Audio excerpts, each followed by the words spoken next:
So it's really great pleasure to introduce our next speaker, John Priest. He's an ECMO specialist and he is a respiratory therapist at Boston Children. I've known John from the ELSO. He has extensive research in the field of ECMO, and also he is active member of the American Association of Respiratory Care, also Database Development Committee, BD ECMO Steering Committee, and co-chair of the Boston Children Hospital Dissemination Council. So John is going to talk to us about lung rest and recruitment strategies during neonatal and pediatric ACLS. Thank you, John.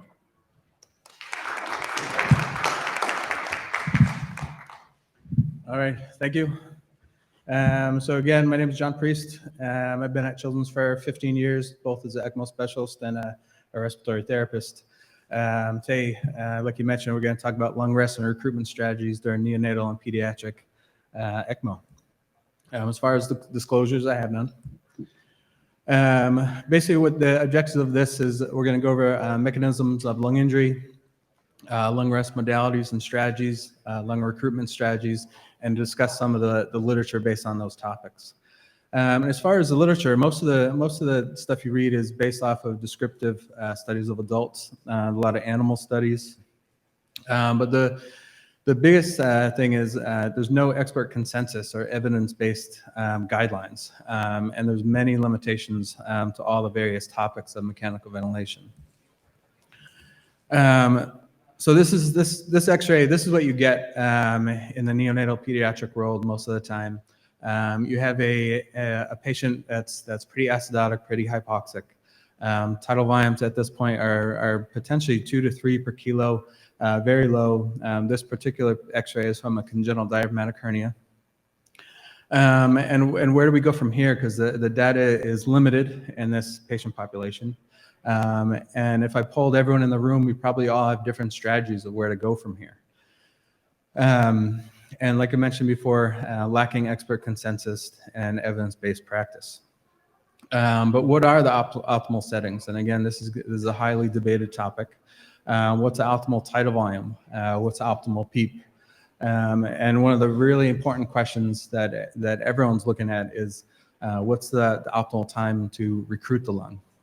You recruit the lung too early, you're going to have more lung disease, more time on ECMO, and you recruit the lung too late, and all the comorbidities associated with ECMO could get you on that end. So mechanical ventilation strategies. Basically, what we're looking here to do is we want to limit the tidal volume. That's going to avoid your volume trauma. Reducing alveolar pressure. That's going to be your barotrauma. Minimizing cyclical collapse, reopening of alveoli. That's going to be avoiding your alveolar trauma. And then again, lung recruitment too early, too late. What's the optimal oxygenation? Where do you want to set your FiO2 for a desired PaO2? And then again, decreasing mechanical power. Mechanical power is the last few years becoming more and more popular into the literature. And we're going to get a little bit deeper in the coming slides in these various traumas. So mechanical power. This is the energy spent per breath times the respiratory rate. That's the lowest level definition. It increases exponentially with increases in tidal volume, driving pressure, flow, respiratory rate, and PEEP. And one thing to note is whether you're on ECMO or off, it's an independent risk factor for ICU mortality, ventilator-free days, duration of ICU, and hospital stay. And now if you look at this calculation, it's a pretty complex calculation, but if you pick out the things that you could change at the bedside. So going through, you have respiratory rate, tidal volume, PEEP, and delta P, or you could look at both those together and look peak inspiratory pressure. So all these things you could manipulate with the mechanical ventilator next to the patient. Decreasing respiratory rate is eventually going to decrease your minute ventilation, but we can make up minute ventilation and sweep gas. But more importantly is the PIP and PEEP. How low do you go? How much do you de-recruit the lung is one of the biggest questions. This is one of my favorite articles. It came out a few years ago in the American Journal of Respiratory and Critical Care Medicine. Is near apneic ventilation decreases lung injury and fibroproliferation in ARDS model with ECMO. So this study looked at domestic pigs about 28 kilos. They prepared all the animals, ventilating them at 10 per kilo with the respiratory rate in the mid to upper teens, 5 a PEEP and 100% FiO2. They initiated lung injury with 30 per kilo lung lavages, and then ventilated these patients on a pressure control mode 40 over 0, so peak inspiratory pressure 40, PEEP of 0, respiratory of 10. And then they returned them back to the baseline. From then on, they separated them into 3 groups. So you have a sham or non-protective, and this was a 10 per kilo volume control mode. Conventional protective, which was 6 per kilo, a little bit higher on the PEEP of 10, moderate respiratory rate of 20, and then this near apneic group, which is 20 over 10, a respiratory of 5. And just to sort out the terminology, we always explain peak inspiratory pressure as the total pressure. And when we talk about pressure support in the next slide, we talk about a delta pressure. So this 20 over 10 is a peak inspiratory pressure of 20. That gives you a delta of 10 over a PEEP of 10. The biggest differences in determinants of lung injury were mechanical power and driving pressure. And if you think back up to that equation, respiratory rate, tidal volume, delta P, PEEP, they're all different in this study. One of the kind of interesting parts of this study is what they chose. So that they chose 10 per kilo and 6 per kilo.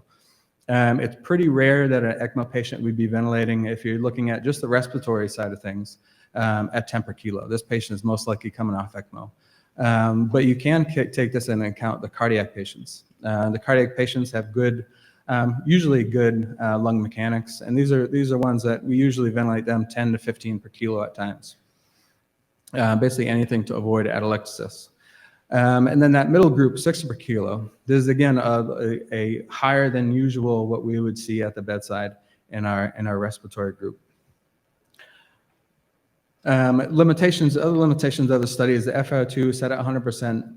And what I wanted to point out here is the study was 24 hours, and this is the problem with a lot of studies, especially a lot of studies that utilize the ELSO database. The data that ELSO collects are the first day is the pre-ECMO and the first day of ECMO. In my opinion, these ventilator settings honestly don't really matter to me. Within this window of the first day, or even up to the first week, you still have an inflammatory response going on. And in my opinion, if that inflammatory response is causing your lung volumes to decrease, and like I said, in that neonatal population, sometimes it may be 0. Sometimes the numbers you see on the ventilator may just be the compliance of the ventilator tubing. But ideally, the ultimate study would be to extend this time out a little bit further. And it'd be really hard to do on an animal study. I don't think it can be done ethically. But to find out what these settings are and what these lung mechanics are and how they react with the ventilator, at the 1 week, at the 2 week mark. And this is the same group. So they looked at low spontaneous breathing effort during ECMO in the same model. They use the same 20 or so per kilo pigs. And they studied the same ventilator settings that they proved to be better, so that near apneic of 20 over 10 and a rate of 5. But they also had the pigs spontaneously breathe, so 10 over 10. So back to that terminology, 20 over 10 pressure control is the same as 10 over 10 in pressure support. So remember, a control mode, you're talking peak inspiratory pressure, and a spontaneous mode, you're talking about a dose. So 10 plus 10 is 20, which is the same. The results of this study, tidal volumes are similar in each group. Pressure support group had increased ventilation in the dorsal regions, and lung injury markers were no different. But what's interesting here is the tidal volumes that were generated were on the average of just about 2.3 to 2.8. So, and respiratory rates were as low as 35, but as high as 70. So going into this next slide, we're going to get into one of the newer kind of lung injuries that you're going to hear about, called what we call P-SILI. So this is patient-induced lung injury. But it's surprising with this article that they say lung injury markers were no different in these spontaneously breathing pigs as high as 70. So mechanisms of lung injury, the two most common, barotrauma and volutrauma. Obviously, barotraumas are going to be your excessive pressure, volutrauma, your excessive volume. And then the others, and these others, they all kind of generate off the same principle as barotrauma and volutrauma. So you have your atolec trauma. This is going to be the cyclic opening and closing of the alveolar units. You have oxygen toxicity, which you're all familiar of. So this is damage from free radicals leading to damage of the pulmonary endothelium. Surfactant inactivation, alveolar edema, interstitial thickening, and fibrosis. Then you have a couple of new ones. So biotrauma, release of inflammatory mediators from injured cells. So this is a big one with ECMO. As soon as you put the cannulas in, connect to the circuit, initiate flow, that whole inflammatory response, inflammatory cascade is gonna start to go. Ergotrauma, there's energy expansion by the dynamics of high stress respiratory cycles. So spontaneously breathing patient, breathing fast, high inspiratory flow. Myotrauma, which we see quite a bit with ECMO. This is diaphragm muscle injury. And you primarily see this with the patients and even off ECMO that are paralyzed for a long period of time. And as they say, if you don't use it, you lose it. And you have muscle atrophy in the diaphragm, and you're going to need a longer time of post-ECMO mechanical ventilation. And the one that I'm really interested in is patient self-induced lung injury. And these are patients with intense respiratory drive. So you can see all these different traumas you could pick out in your ECMO patients. The P-Cili is interesting just because with congenital diaphragmatic hernia, the kind of newer strategy is to get them to spontaneously breathe, and even a set rate. It's not uncommon to find some centers going above 80 with the respiratory rates, and these can be spontaneously triggered, which makes me think we could be providing additional lung injury just by other techniques that we use at the bedside. So what does ELSO say? So optimal ventilator management for patient support for respiratory failure seems to be highly commercial and center dependent. I think we could all agree on that. There's no clear guidelines that have been established other than preventing fluid overload and using non-damaging settings. So again, it's just what phase of ECMO are you in? Are you in the initiation phase where you may allow that patient to get fluid overloaded? They may need it. Or are you in the end of ECMO, the weaning phase, that secondary phase where you're going to really want to tighten down on the volume that you allow them to keep daily.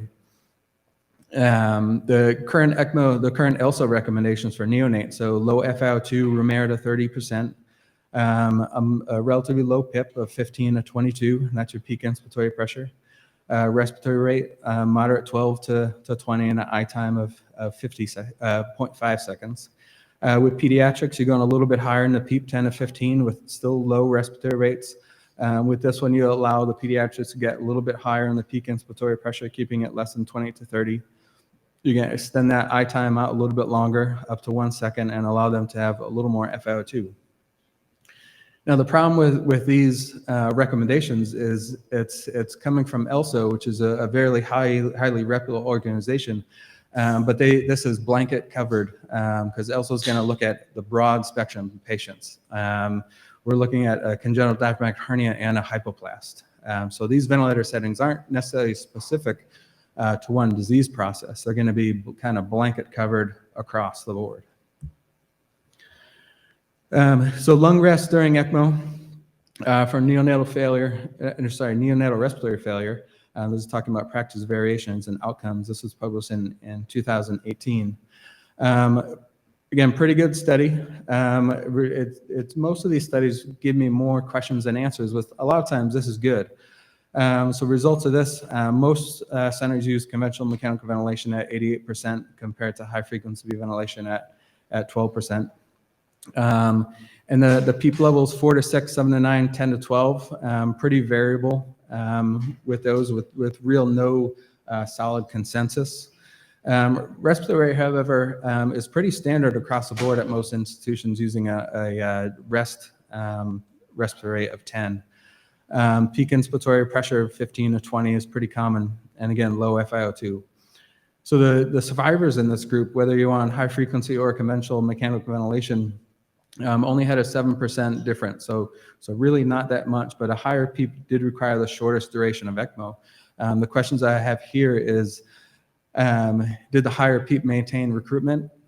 Did the higher PEEP help the lungs heal quicker? Did the higher PEEP have them decrease their peak inspiratory pressure, maintaining a lower delta P? So all these things, kind of questions that you have when you read these studies. But what this study doesn't tell you, it doesn't tell you the duration of post-ECMO mechanical ventilation.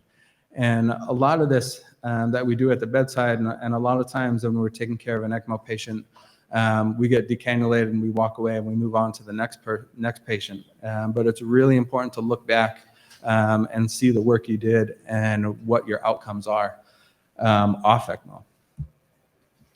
So association of ventilator settings with mortality in pediatric patients. This was an ELSO database review from last year, 2022.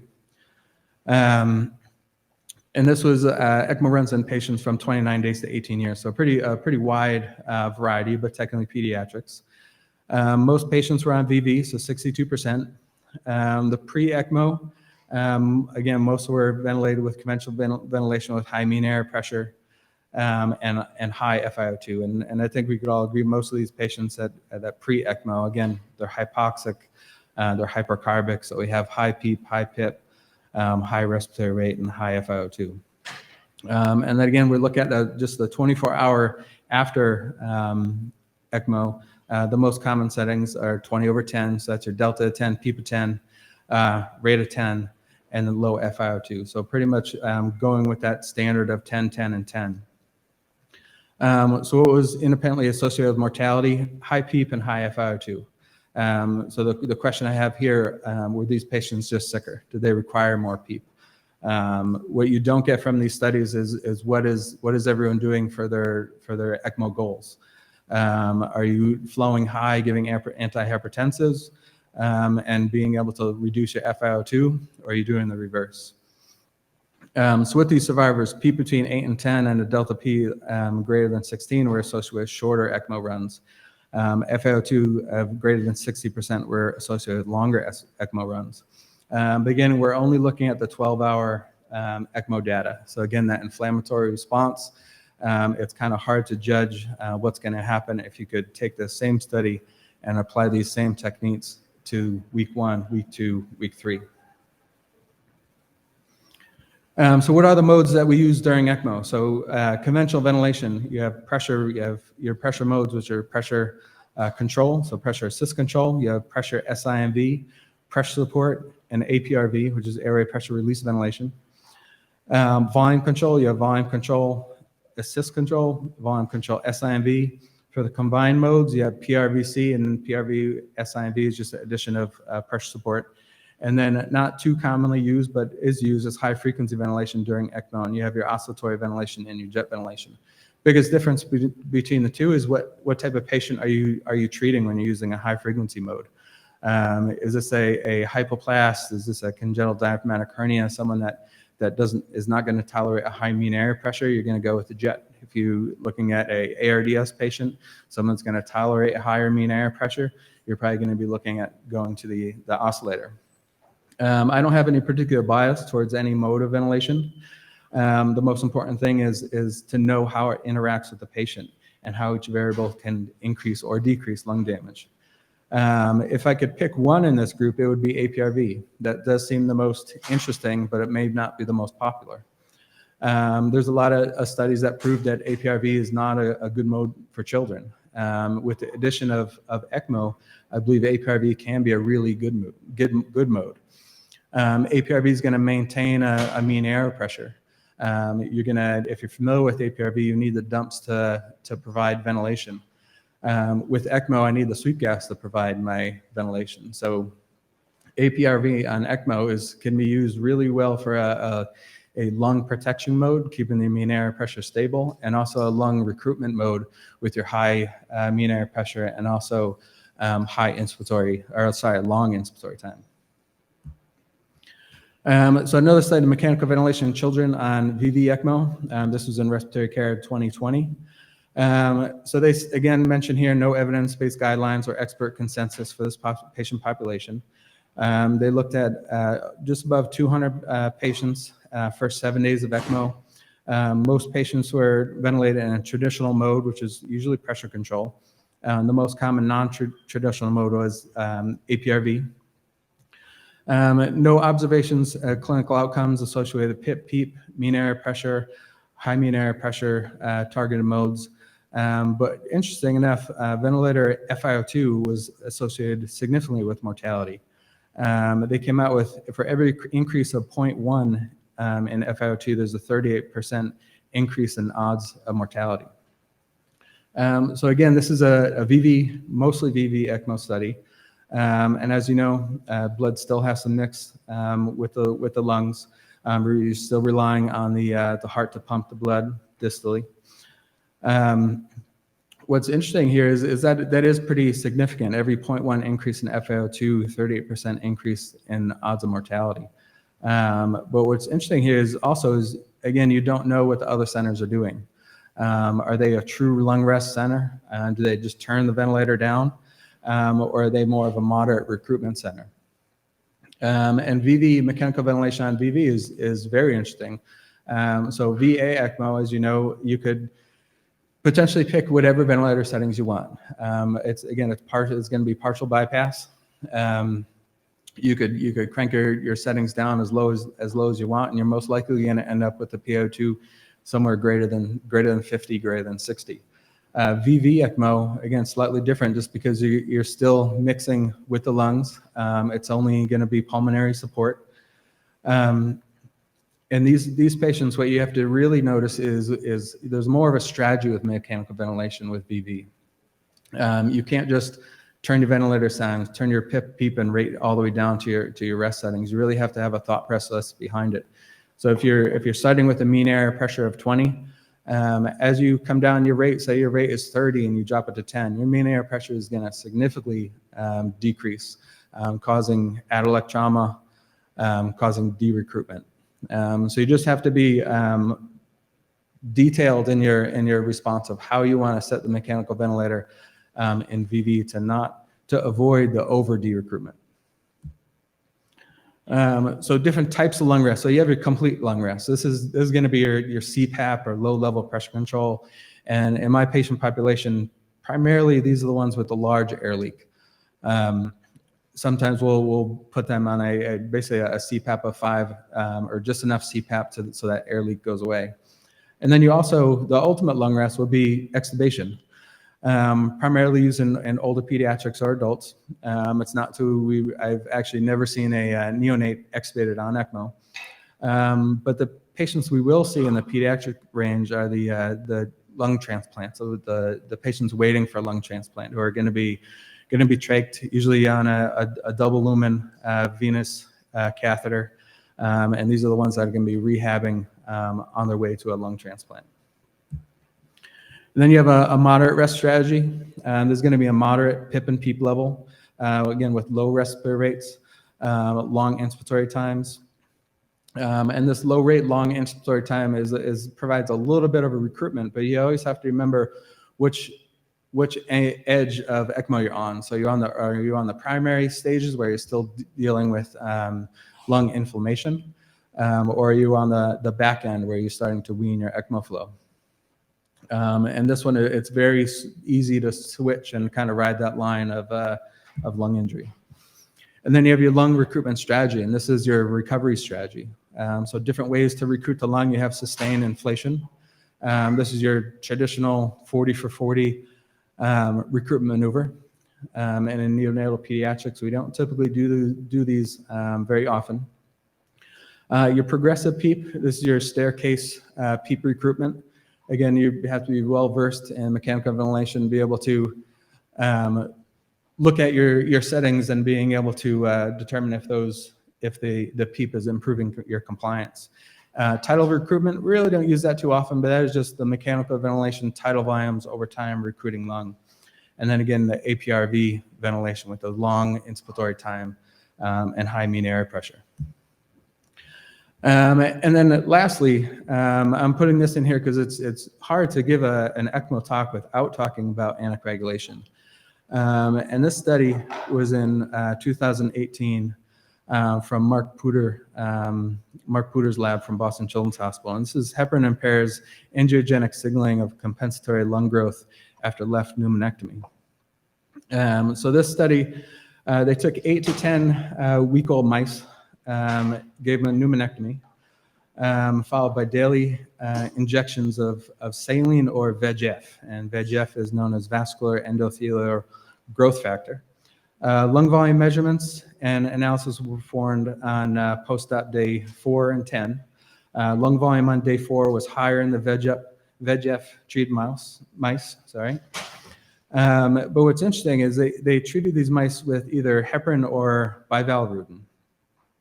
And the lungs on heparinized mice displayed decreased VEGF2 compared to the control group, with a consequential downstream reduction in markers of cellular proliferation and survival. However, the use of bival, which is an alternative anticoagulant that does not interact with VEGF, preserve lung growth and pulmonary mechanics. So this is the best example I can give you of this one is the congenital diaphragmatic hernia group. A lot of centers are moving away from heparin towards bival. This is probably one of the patient populations that really does need lung growth. They need lung growth to come off ECMO. And for years we've used heparin. So like I said, a lot of these centers are moving towards bivalirudin. But in the end, it's going to come out, do we get these patients off ECMO sooner? Do they recover faster? Are their ECMO days less? Are their post-op, post-ECMO ventilator days decreasing? That's all I got. I'll take any questions if anyone has any.